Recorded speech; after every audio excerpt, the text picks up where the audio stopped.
What's up les catch addicts et bienvenue dans cette nouvelle vidéo, c'est Jimbo et je serai votre commentateur aujourd'hui. Et aujourd'hui les catch addicts, on se retrouve pour les résultats du SmackDown du 13 août 2021 et je tiens à préciser qu'il s'agit du dernier SmackDown avant SummerSlam.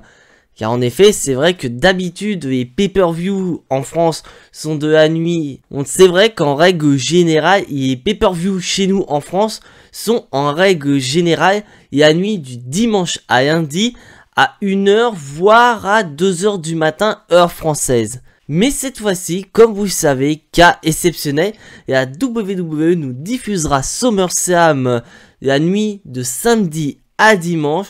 Bon, bien sûr, toujours au niveau des mêmes heures, donc ce sera autour d'1h du matin, heure française, bien sûr disponible sur le WWE Network. Et je tiens à vous annoncer, voilà, je voulais garder cette petite surprise pour la fin de semaine, mais je vous annonce que vous aurez sur la chaîne YouTube le live réaction de SummerSlam 2021. Alors en effet, avec mes plannings et mon nouveau travail, c'est vrai que j'avais pas eu le temps de vous proposer des live réactions, mais cette fois-ci, mes plannings me permettent justement de couvrir cet événement qui est SummerSlam qui aura lieu cette année à Las Vegas. Mais sur ce, trêve de blabla, let's go!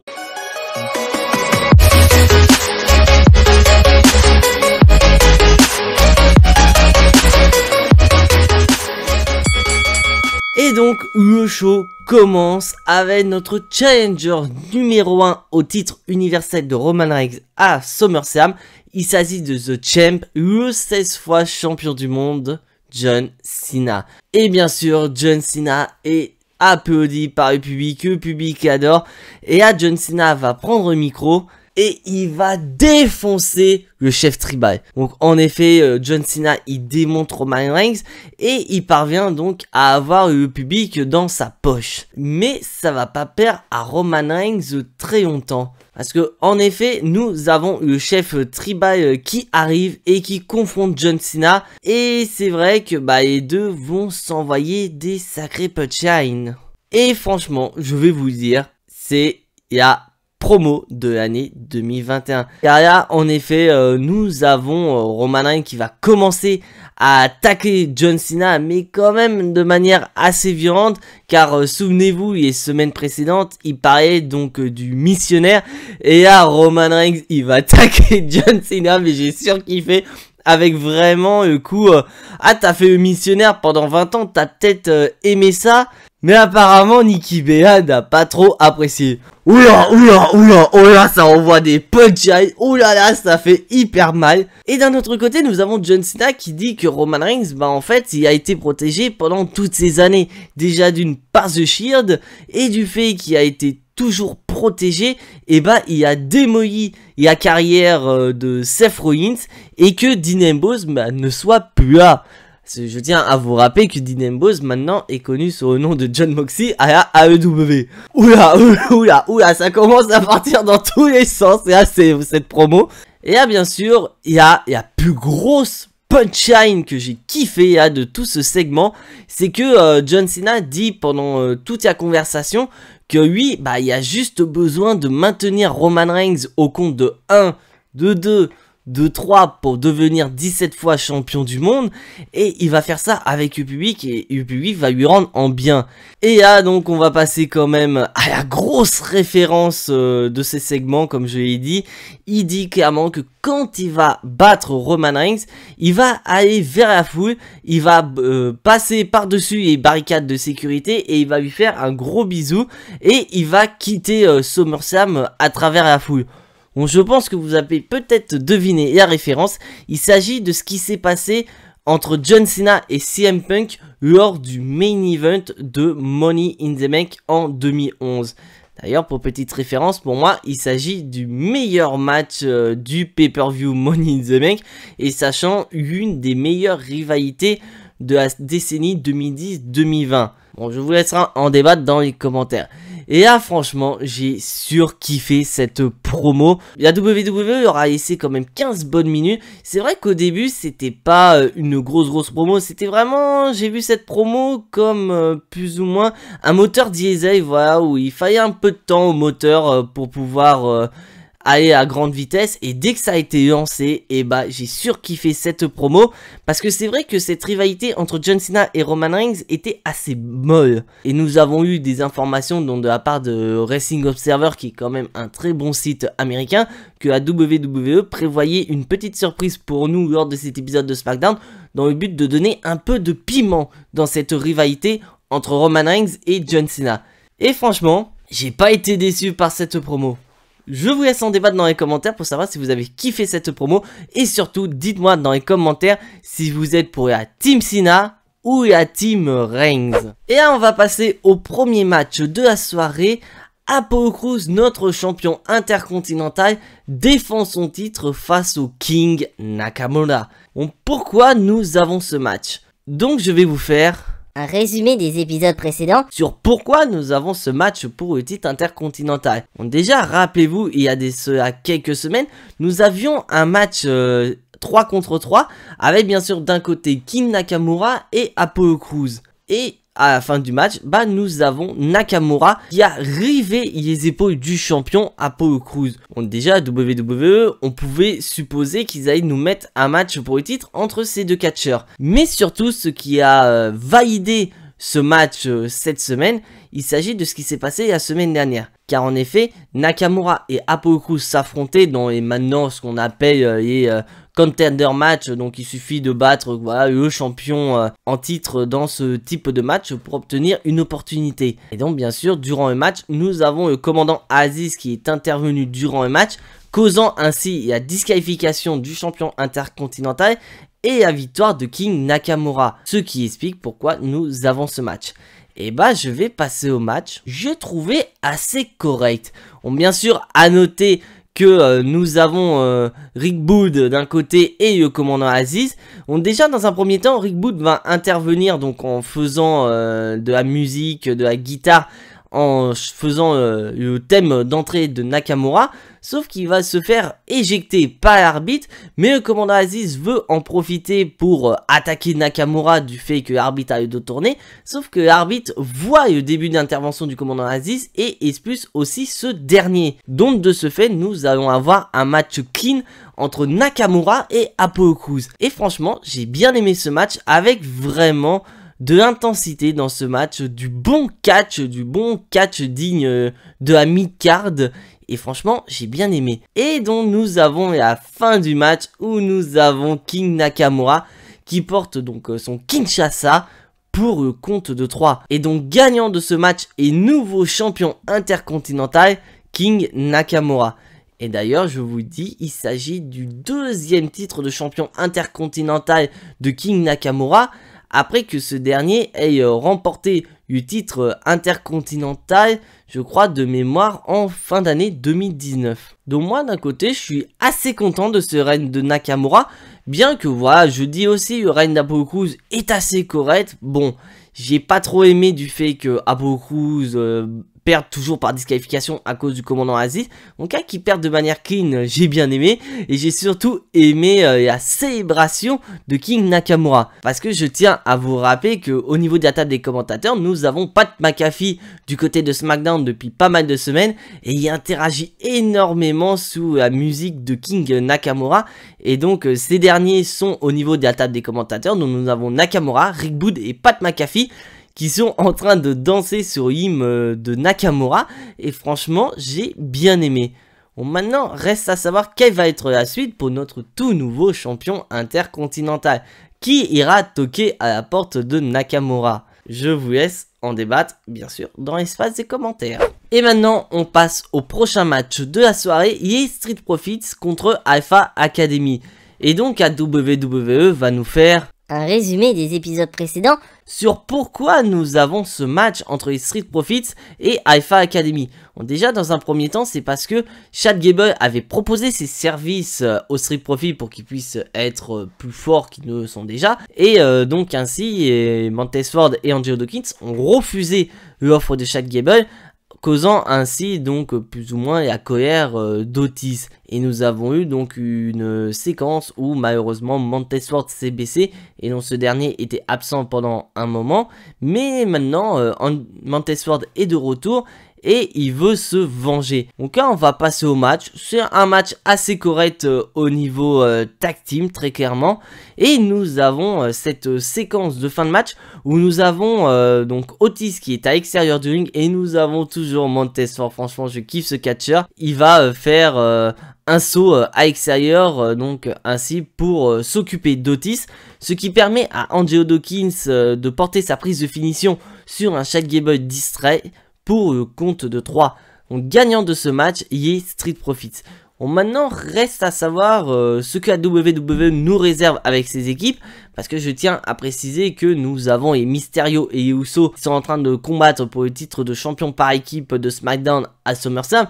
Donc là je pense que WWE est en train plus ou moins d'occuper toutes les équipes en question, donc en passant par les Street Profits et Alpha Academy, en attendant que la rivalité entre les Usos et les Mysterio s'extompe pour pouvoir ainsi proposer des nouveaux challengers concernant le titre par équipe de SmackDown. Et là maintenant on va passer à la section promo avec Seth Rollins. Et là Seth Rollins arrive, annonce directement la couleur en disant qu'Edge n'est pas là, et malheureusement les fans ne vont pas être très contents. Et durant toute la promo de Seth Rollins, il va comparer ses exploits avec ceux d'Edge, en disant que voilà, Edge a fait ses exploits là, et Seth Rollins les a mieux fait. Donc on a quand même quelques petits exemples, avec par exemple le fait qu'Edge est le tout premier Mr. Money in the Bank de l'histoire, mais que d'un autre côté, Seth Rollins a cash in sa mallette à WrestleMania 31, ce qui fait de lui le meilleur Mr. Money in the Bank de l'histoire de la WWE. Et ça, Seth Rollins va faire ça pour beaucoup de choses, et donc très clairement, Seth Rollins dit clairement que Edge est effectivement très bon, mais Seth Rollins est d'une catégorie bien supérieure à celui d'Edge. Et il va très clairement envoyer un message à Edge en disant très clairement que nous sommes plus en 2014, donc à la fois où ces deux catcheurs se sont confrontés lors du show d'Edge, et que Seth Rollins a failli donc massacrer Edge, et que voilà, les temps ont changé, ce sont plus les mêmes personnes, et qu'à SummerSlam Edge il va se faire péter la gueule tout simplement par Seth Rollins. Donc c'est une promo que j'ai bien aimée en soi, mais le problème c'est que la promo qu'on a eu en début de show a totalement zigouillé le public clairement. Donc on sentait quand même un public pas trop investi dans la promo de Seth Rollins, mais quand même Seth Rollins s'est quand même bien débrouillé. Donc franchement je suis impatient d'avoir Edge et Seth Rollins dans le même ring à SummerSlam pour voir l'intensité de cette rivalité. Et maintenant on passe à la section tag team avec un nouveau match entre les Mysterio contre Robert Roode et Dolph Ziggler. Mais avant le match, nous avons eu Rey Mysterio et Dominic Mysterio qui se sont concertés, ils ont discuté par rapport au fait que Dominic Mysterio, il commence un petit peu à avoir la confiance en fait. Et donc Rey Mysterio met en garde, n'essaie pas d'être trop confiant, parce que regarde ce qui s'est passé la semaine dernière, t'as été trop confiant et t'as perdu ton match. Donc Dominique, ne sois pas trop arrogant quand même, écoute un petit peu papa qui a quand même du vécu. Et donc on va passer au match. Le match, bon, ça reste un match assez correct, et nous avons le tournant du match où nous avons les Usos qui sont sur l'écran géant de SmackDown, et qui vont tout simplement distraire Dominic qui allait porter le 619 sur Dolph Ziggler. Et nous avons un Rey Mysterio qui dit à son fils: fais attention, t'as Robert Roode qui est derrière toi, il va t'attaquer. Et ça a permis donc à Dominic Mysterio de plus ou moins esquiver le coup, donc c'est papa qui a pris. Mais après ça, nous avons les Mysterio qui parviennent quand même à remporter le match, et au regard des Usos qui sont un petit peu en panique.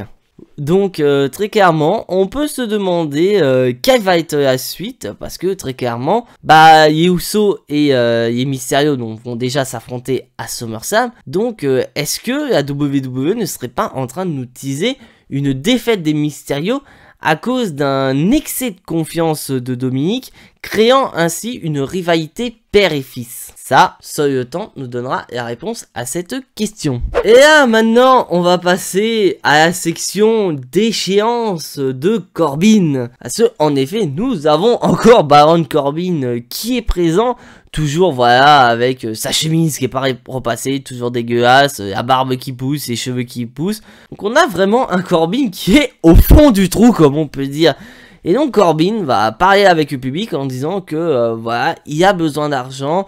Donc, scannez votre carte bancaire avec mon portable, comme ça vous me faites des dons, bref, comme ça me permettra de sortir de la merde. Et là d'un coup, nous avons Kevin Owens qui arrive et qui confronte Corbin, et très clairement, il va se lâcher parce qu'il en a marre de Corbin qui vient toujours réclamer de l'argent. Donc, Kevin Owens va rapper l'effet précédent de Corbin en disant qu'à SmackDown, bah, il a quand même gâché l'opportunité d'un match de championnat pour le titre universel de Finn Balor. Tout ça pour obtenir l'argent du match de championnat en pay-per-view. Apparemment, t'es payé beaucoup plus cher quand tu as un match de championnat en pay-per-view. Et surtout qu'à SmackDown, bah, il a affronté Drew McIntyre déjà à la base pour avoir de l'argent, mais qu'avant de perdre le match, bah, il a demandé quand même 100 000 $ à Drew McIntyre. Donc Kevin Owens a le shot de dire mais putain, mais qui pourrait demander 100 000 $? Et là, Baron Corbin annonce sa couleur, il ne veut pas quitter l'arène sans que Kevin Owens lui donne au minimum 1000 $. Qu'est-ce que tu vas faire avec 1000 $, Corbin? Putain, moi avec 1000 $, je suis oseille. Putain, pour toute la soirée, je me fais énormément plaisir. C'est à se demander où est-ce que tu vas. Et donc Kevin Owens lui dit, écoute mec, j'ai une idée, je suis prêt à te donner tes 1000 $, mais à une condition, c'est que tu me battes ce soir dans le ring. Mais par contre, si jamais tu perds le match, tu t'engages à ne plus demander d'argent à qui que ce soit au catcheur ou à l'univers de la WWE, tu te démerdes dans ta merde. Et donc, bah, Corbin accepte et il se prend aussitôt un énorme stunner. Et donc on va passer au match entre Kevin Owens et Corbin. Et franchement j'ai pas aimé ce match. Parce que tout simplement avant le match nous avons Kevin Owens qui porte quand même son stunner. Qui est quand même sa prise de finition. Et le problème bah il en profite pas. Il va pas se dire bah tiens je vais battre Corbin aussitôt. Je lui ai collé quand même ma prise de finition dans la gueule. Ou qui devrait plus être capable de se relever. Mais au final le match continue quand même. Et là nous avons un Corbin quand même qui met beaucoup de fierté à Kevin Owens. On a vraiment un Corbin qui est prêt à tout pour obtenir ne serait-ce que 1000 $ de la part de Kevin Owens. Donc franchement j'ai pas trop aimé et c'est pour moi un flop total de la soirée. Et à noter qu'à la fin du match bah c'est Kevin Owens qui remporte le match. Donc malheureusement Corbin doit s'engager à ne plus demander d'argent à qui que ce soit. Mais c'est surtout l'après-match qui va nous intéresser. Parce que nous avons Corbin donc, qui rentre dans les vestiaires. Et d'un coup, nous avons Big E qui est en train de préparer un t-shirt. Bref, qui est dans les backstage. Avec bien sûr sa mallette Money in the Bank. Et dans un geste de désespoir, nous avons Corbin qui va shipper la mallette de Big E. Donc Corbin il est content, il a la mallette, donc ce qu'il y a dedans, c'est-à-dire un match de championnat quand il veut, où il le veut. Mais faut pas oublier que le véritable propriétaire de la mallette, il s'agit de Big E. Donc qu'est-ce que WWE est en train de nous teaser? Peut-être un match entre Corbin et Big E, potentiellement pourquoi pas à SummerSlam, et le vainqueur obtiendra les droits de la mallette. Franchement, si c'est cas WWE, je ne veux même pas voir ce match. Parce que pour moi, voilà, je ne vois pas pourquoi Corbin aurait la mallette. Sachant que je vous rappelle, je vous mets quand même le lien en fiche sur mon top 5 des pires Mr. Money in the Bank de l'histoire. Et bah, Corbin en fait partie. Parce que je vous rappelle que Corbin a été quand même Mr. Money in the Bank en 2017 et il fait partie de la liste très fermée de ceux qui n'ont pas réussi à cacher leur mallette. Bon, moi, j'ai pas envie de voir un Corbin qui aurait l'opportunité de shipper la mallette de Big E dans un match, alors que pour moi, la mallette doit utiliser pour un push de Big E. Je lui dis depuis des semaines, Biggie doit aller dans le main event et cette mallette peut lui servir. Donc j'espère sincèrement que WWE, vous n'avez pas cette idée en tête de mettre un match entre Biggie et Corbin avec la mallette Money in the Bank en jeu. Et maintenant, on passe au main event de la soirée. Et la signature de contrat entre Sasha Banks et Bianca Belair. Parce que je tiens à vous rappeler que la semaine dernière, ça a été officialisé. Nous avons Bianca Belair qui défendra son titre de SmackDown contre Sasha Banks lors de SummerSlam. Et comme d'habitude, qui dit signature des contrats, qui dit ça pue la merde, ça pue la bagarre un peu à nez. Et donc nous avons Sonya Deville qui annonce Bianca Belair et Sasha Banks. Et donc les deux vont commencer à se clasher entre elles.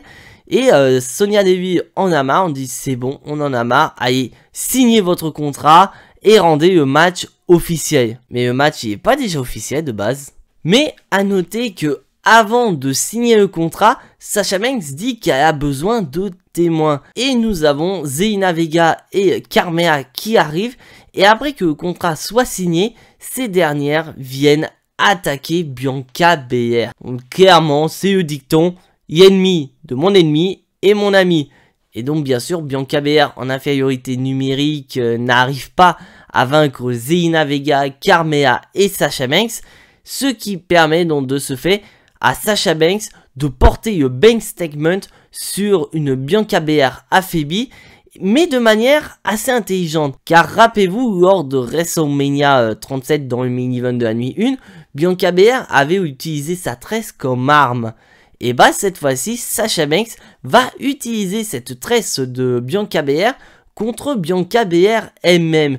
Donc elle va utiliser la tresse de Bianca Belair pour rendre son back statement encore plus fort.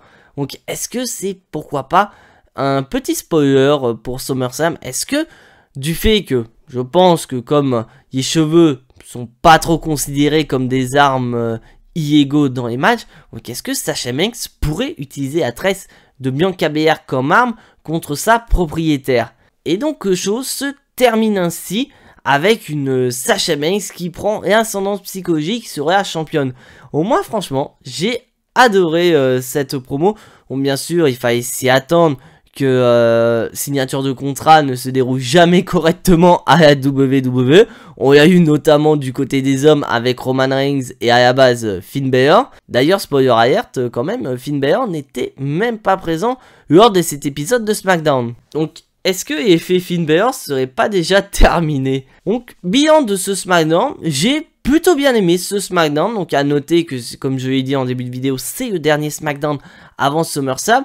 Donc, vraiment, le but de ce SmackDown, c'était quand même de nous donner de la hype pour SummerSlam. Et moi, personnellement, je dirais que la WWE a bien réussi son coup. Donc, franchement, je suis hyper impatient d'être à SummerSlam. Et donc, bien sûr, je me répète, vous aurez droit au live réaction de SummerSlam. Et bien sûr, qui dit pay-per-view, qui dit Jim Monostic pour SummerSlam. Donc voilà, c'est tout pour ces résultats de SmackDown. Si bien sûr tu n'es pas abonné à la chaîne, je t'invite à t'y abonner juste ici. Activez la petite cloche pour être notifié des prochaines vidéos et surtout lâchez un maximum de pouces bleus qui font plaisir à la chaîne. Et donc on se retrouve demain à 21 h sur la chaîne YouTube pour un petit live débriefing de la semaine où nous allons parler de tout ce qui s'est passé dans le monde du catch, aussi bien à la WWE que dans les autres fédérations. Donc en attendant, n'oubliez pas, soyez tous extrêmement fiers d'être des catch addicts. Et n'oubliez pas que le catch c'est la vie, le catch c'est la meilleure chose qui soit, le catch vie. C'était Jimbo, je vous fais à tous en attendant des gros bisous et à la prochaine.